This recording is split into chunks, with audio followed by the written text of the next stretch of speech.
Il-Ministru Ian Borg infex jattakka lil min esprima tħassib li l-elezzjoni għat-tmexxija tal-Partit Laburista mhix timxi bi proċess ġust u neutrali. Dan wara li Net News fl-aħħar 24 siegħa żvela l-kontenut ta' WhatsApp chat bejn id-delegati Laburisti li tikkonferma li tal-klikka ta' Fern inqabdu jbabsu l-voti f'Kamra Magħluqa fiċ-Ċentru Nazzjonali Laburista.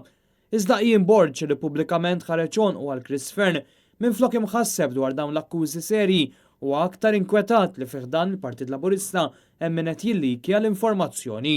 Ninkwieta taf min ninkwieta min jażel il-Net News biex joħroġ informazzjoni. Bħal-Partit Laburista fir-reazzjoni tiegħu lanqas Ian Borg ma jiġħad li dak imxandar minn Net News huwa ġenwin. Ġifieri falsa dik iċ-ċat.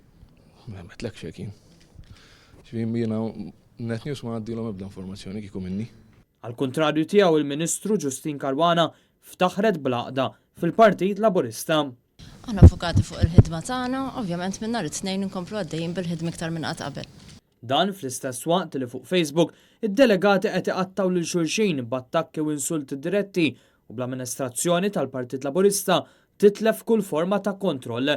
Iżda Clint Camilleri derm ferm iktar skomdu minn sħabu tant li għażel li jevita li jwieġeb dwar dawn l-argumenti.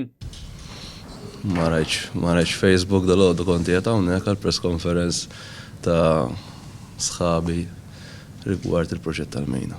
L-elezzjoni tal-leadership se ssir is-sibt li ġej.